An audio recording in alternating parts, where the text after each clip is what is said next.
Hello बच्चों, स्वागत है आपका हमारे चैनल पर्सनल ट्यूटर में। मेरा नाम है ऐश्वर्या शर्मा एंड मैं आपको पढ़ा रही थी chapter number 3 force and pressure.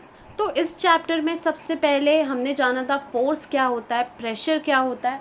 तो एक बार उस चीज़ को मैं फट से रिवाइज़ कर देती हूँ क्योंकि इस चैप्टर में ये दो चीज़ें समझना बहुत इम्पॉर्टेंट है।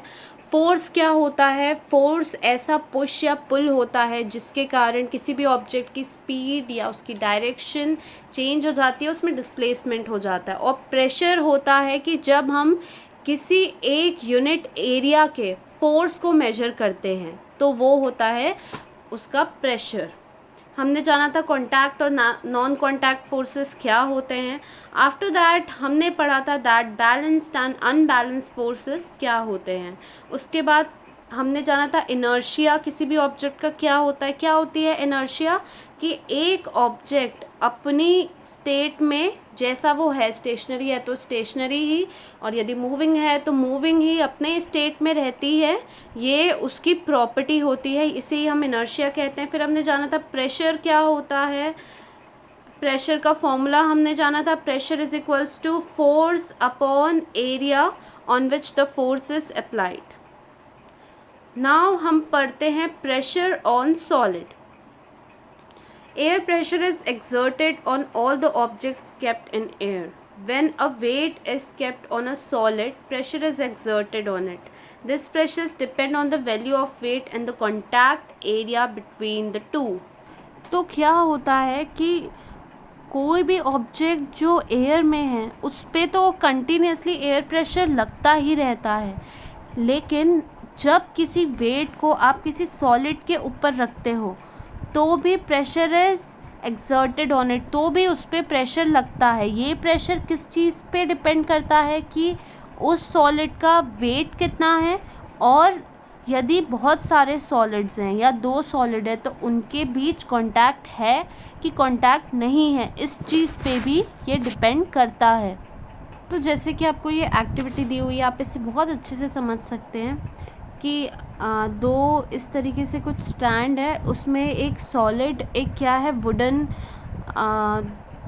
वुड रख दिया गया है, वुड की हम कह सकते हैं पीस रख दिया गया है, और उसके ऊपर सबसे पहले तो कुछ भी नहीं रखा है उसके ऊपर। तो यहाँ पे क्या है, प्रेशर जो है बहुत कम है ना। क्यों प्रेशर यहाँ पे कम है? क्योंकि वेट कम है और फोर्स भी अप्लाई नहीं हो रहा है, इसलिए। नाउ नेक्स्ट हमने क्या देखा कि 4 ऐसे बुक्स रख दी गई है ना। तो थोड़ा सा प्रेशर यहाँ पे इंक्रीज़ हो गया, थोड़ा सा ज़्यादा प्रेशर लग गया। क्यों? क्योंकि वेट इंक्रीज़ हो गया है ना, और इनके बीच कांटेक्ट भी है, इसलिए प्रेशर इंक्रीज़ हो गया। अब तीसरी चीज़ हमने क्या देखी कि हमने ये चारों जो बुक्स हैं इन चारों को एक साथ रख दिया इस प्लैंक के ऊपर। अब हमने क्या देखा कि अब क्या हुआ कि प्रेशर बहुत ज़्यादा हो गया, और जो वो जो प्लैंक है, वुडन प्लैंक, वो नीचे बेंड होने लग गया, इतना ज़्यादा प्रेशर हो गया। क्यों? क्योंकि सबसे पहली बात, वेट जो है वो तो 4 बुक्स का वेट एक ही जगह में पड़ रहा है, और दूसरी बात कि चारों में कांटेक्ट है, इस कारण से क्या हुआ, वेट बहुत इंक्रीज़ हो गया, वैल्यू ऑफ वेट इंक्रीज़ हो गई, और इस कारण से वो प्लैंक में बहुत ज़्यादा प्रेशर पड़ने लगा और फिर वो नीचे की तरफ मूव करने लगा। तो यही होता है कि प्रेशर जो होता है सॉलिड का, वो वैल्यू ऑफ द वेट और कॉन्टैक्ट एरिया में डिपेंड करता है।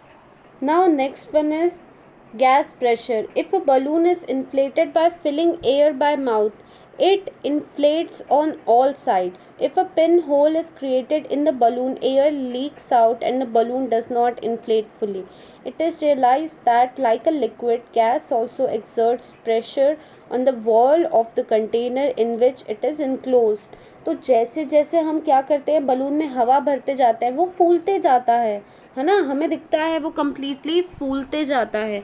ऐसा क्यों होता है? जैसे ही हम उसमें पिन मार देते हैं तो क्या होता है कि सारी हवा निकल जाती है और वो बलून फूट जाता है। तो इससे हमें क्या पता चलता है? इससे हमें ये पता चलता है कि जैसा लिक्विड में होता है वैसे एयर में भी होता है कि जो गैस होती है, एयर होता है, गैस होता है, ये क्या करता है, किसी भी कंटेनर के जो वॉल है उसमें प्रेशर क्रिएट करता है, उसे प्रेशराइज करता है। All gases and liquids have a common name called fluid. Fluid is a container exert pressure from within on the walls and the bottom of the container. तो fluid हमने liquid और gas सारे जो pressure लगाते हैं उसे हमने fluid नाम दे दिया है. फ्लूइड क्या होता है? वो प्रेशर होता है जो किसी भी कंटेनर के ऊपर लगाया कि वॉल्स के ऊपर लगाया जाता है बाय एनी लिक्विड और बाय एनी गैस. एंड जो ये प्रेशर लगता है वॉल्स ऑफ द कंटेनर के, ये प्रेशर हर डायरेक्शन में इक्वल होता है. Now next one is atmospheric pressure. Atmospheric pressure क्या होता है? एयर जो होता है उसने हमारे अर्थ को हर तरफ से सराउंड किया हुआ है. जो लेयर ऑफ एयर होती है उसे हम एटमॉस्फेयर कहते हैं. एटमॉस्फेयर अबाउट 16 किलोमीटर हाइट तक एग्जिस्ट करती है ऐसा माना जाता है. उसके बाद भी it further extends to about 400 kilometre in a very dilute form. और वो 400 किलोमीटर में बिल्कुल ही डाइल्यूट फॉर्म में एग्जिस्ट करती है. अब जो प्रेशर एयर के कारण क्रिएट होता है उसे हम कहते हैं एटमॉस्फेरिक प्रेशर. एक एग्जाम्पल दिया है, बहुत अच्छे से आपको समझाया है कि आप सोचो कि एक आपने खाली सिलेंडर रखा हुआ है, खाली सिलेंडर रखा हुआ है ज़मीन पे. अब वो जो सिलेंडर है वो भले ही खाली है ना, लेकिन उसके अंदर कुछ तो एयर ऑब्वियसली प्रेजेंट है. अब ये वेट ऑफ द एयर जो है वो क्या है, वो क्या कर रहा है, सेंटर ऑफ द अर्थ पे एक फोर्स अप्लाई कर रहा है. किस डायरेक्शन पे? अर्थ के डायरेक्शन पे. इससे हमें क्या समझ में आता है? इससे हमें ये समझ में आता है कि जो एटमॉस्फेरिक प्रेशर होता है it is the ratio of weight divided by area of the surface, है ना. हमने समझा कि एटमॉस्फेरिक प्रेशर जो होता है it is equal to weight of the object divided by area of the surface. क्योंकि एटमॉस्फेरिक प्रेशर क्या होता है? वो प्रेशर जो एयर एक्सर्ट करता है. तो किसी भी ऑब्जेक्ट में जो भी हमें उसका एटमॉस्फेरिक प्रेशर निकालना है तो हम उसके वेट को डिवाइड कर देंगे उस एरिया से, तो हमें ये पता चल जाएगा कि वहाँ का या उस ऑब्जेक्ट का एटमॉस्फेरिक प्रेशर कितना है.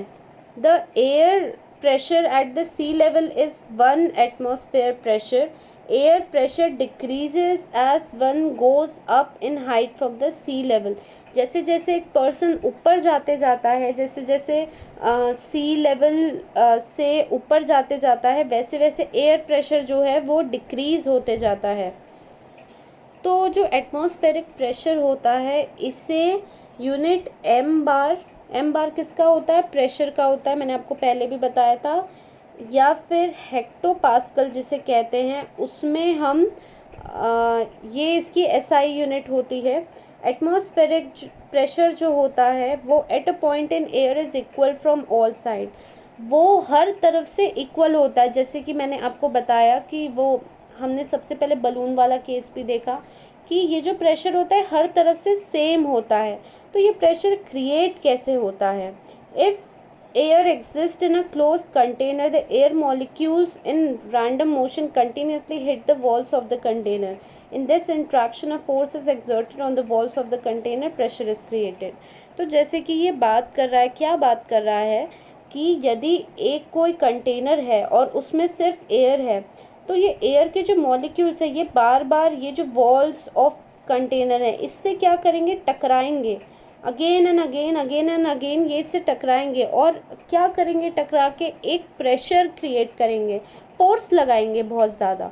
और फोर्स से आप सब जानते हैं कि force and pressure are related. तो इसलिए क्या होगा कि एक प्रेशर क्रिएट होगा और यही प्रेशर को हम कहते हैं एटमॉस्फेरिक प्रेशर. हम कंटिन्यूसली एटमॉस्फेरिक प्रेशर फील करते रहते हैं. However the cavities in our body are also filled with air and arteries and veins are filled with blood. ऐसे एरिया जहाँ पे ब्लड नहीं होता, नर्व्स नहीं होते, वो सारे एरिया हमारी बॉडी में एयर से भरे हुए हैं और हमारी आर्टरीज और हमारे वेन्स जो हमारी नसें सारी हैं वो सारी खून से भरी हुई हैं. इसीलिए we do not get crushed under water and due to atmospheric pressure as the pressure is balance the earth's atmospheric pressure decreases with height from the sea level as shown in figure 3.9। वो क्या कह रहा है, इसीलिए we do not get crushed under the water। इसीलिए क्या होता है कि हम पानी के अंदर डूब नहीं जाते हैं। और जो हमारा जो एटमॉस्फेरिक प्रेशर है वो भी क्या है, बिल्कुल ही बैलेंस्ड है। इसीलिए अर्थ का जो एटमॉस्फेरिक प्रेशर होता है वो धीरे धीरे डिक्रीज़ होते जाता है। क्यों डिक्रीज़ होते जाता है, जैसे जैसे हम सी लेवल में से ऊपर हाइट में जाते जाते हैं। क्यों ऐसा होता है, क्योंकि प्रेशर डिक्रीज़, हमने पहले भी पढ़ा था कि जैसे जैसे एरिया इंक्रीज़ होती जाती है वैसे वैसे क्या होते जाता है, प्रेशर डिक्रीज़ होते जाता है। तो इसमें भी वही केस होता है। नाउ हम देखते हैं बॉयंट फोर्स। तो एक एक्टिविटी दी हुई है। क्या एक्टिविटी दी हुई है कि आपको प्लास्टिक की बॉटल लेनी है और फिक्स द लिड टाइटली, और उसका जो कैप है बिल्कुल ही टाइट आपको उसको फिक्स कर देना है। अब आपको क्या करना है, उसको पानी में छोड़ देना है। तो वो क्या होगी, फ्लोट करने लग जाएगी। आप उसे पुश करने की भी कोशिश करेंगे तो भी वो फ्लोट होने लग जाएगी। अब नाउ आपने क्या किया, एक बॉटल को बिल्कुल ही पानी से भर दिया और उसकी लिड टाइटली क्लोज कर दी। तो क्या आपने फिर उसको पानी में छोड़ दिया, फिर आप क्या देखेंगे कि वो फ्लोट करेगा? नहीं, वो धीरे सीधे सीधे पानी के अंदर चला जाएगा। तो ऐसा क्यों होता है? तो हमने क्या देखा कि जो एम्प्टी प्लास्टिक बॉटल है वो फ्लोट करने लग जाती है सरफेस ऑफ वाटर में, और इसी के कॉन्ट्ररी ऐसी बॉटल जो फुल ऑफ वाटर है वो क्या होती है, अंदर चली जाती है, बिल्कुल ही पानी में डूब जाती है। तो weight of the empty bottle जो है वो नेग्लिजिबल है as compared with weight of the water inside. Such a bottle with weight neither floats on the surface nor does it go to the bottom. This means the force due to gravity acting downwards must have been balanced by an opposite force in the upward direction. तो इसमें हमने दो चीज़ें basically देखी कि एक bottle तो ऊपर फ्लोट कर रही है, एक बॉटल बिल्कुल ही अंदर चली जाती है, लेकिन ये बॉटल अंदर जाके यहाँ डूब नहीं रही है, ये फ्लोट कर रही है यहाँ पे। ऐसा क्यों हो रहा है? ऐसा इसलिए हो रहा है क्योंकि इस पर दो फोर्स लग रहा है। एक तो इस पर ग्रेविटेशनल फोर्स लग रहा है डाउनवर्ड्स Fg, एंड इस फोर्स को बैलेंस कर दिया है एक अपोजिट फोर्स जो अपवर्ड से इसे लग रहा है Fb on the bottle field with water. तो ये जो फोर्स है ये क्या है, पानी से ही ओरिजिनेट हुआ है जो इसको अपोजिट फोर्स लग रहा है। तो the upward force acting on a object in water, other fluid और a gas is called buoyant force. इसे ही बॉयंट फोर्स कहा जाता है। It becomes easier to swim in sea water than in fresh water. क्या है, समुंदर के पानी में तैरना आसान है कंपेयर टू फ्रेश वाटर। ऐसा क्यों होता है? क्योंकि डेंसिटी ऑफ सी वाटर ज़्यादा होती है कंपेयर टू फ्रेश वाटर, और due to salts dissolved in sea water. और ऐसा आप किसी सी वाटर में तैर रहे हो, आप किसी फ्रेश वाटर में तैर रहे हो। सी वाटर में आप ज़्यादा इजीली तैरोगे क्योंकि उसकी डेंसिटी ज़्यादा है। क्यों ज़्यादा है उसकी डेंसिटी? क्योंकि उसमें सॉल्ट होता है। और हमने क्या देखा है कि जो लेमन होता है sinks in glass filled with water but floats in water when we stir 2 spoon of salt. कि लेमन को यदि आप फ्रेश वाटर में डाल दो तो वो बिल्कुल ही डूब जाता है, लेकिन यदि आप उस पानी में नमक मिला दो, सी वाटर उसे बना दो, तो वो फ्लोट करने लग जाता है। तो सॉल्टी वाटर में क्या होता है, बॉयंट फोर्स जो होता है it exceed the gravitational force, वो ग्रेविटेशनल फोर्स से ज़्यादा हो जाता है। तो बॉयंट फोर्स दो चीज़ों पे डिपेंड होता है। पहला होता है वॉल्यूम ऑफ द ऑब्जेक्ट और दूसरा होता है density of liquid. Volume of the object, the buoyant force is more if the volume of the dipping object is more. यदि किसी ऑब्जेक्ट का वॉल्यूम ज़्यादा होगा तो उसमें बॉयंट फोर्स ज़्यादा लगेगा। More the density of liquid more is the force of buoyancy. यदि किसी ऑब्जेक्ट की डेंसिटी भी ज़्यादा होगी तो भी उसमें ज़्यादा फोर्स लगेगा।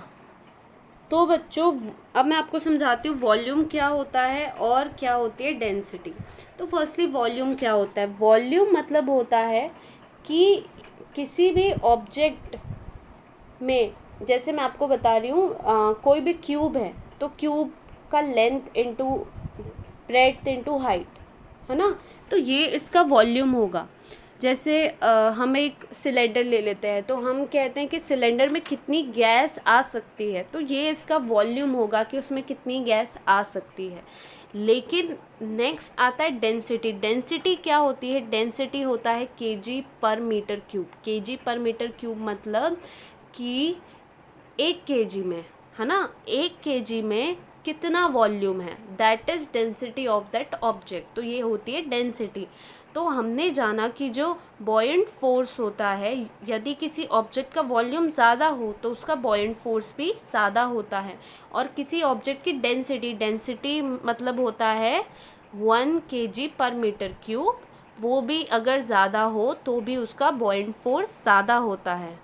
Next is your Archimedes principal. Archimedes principal में जो बताया मैं आपको वही चीज़ समझा देती हूँ।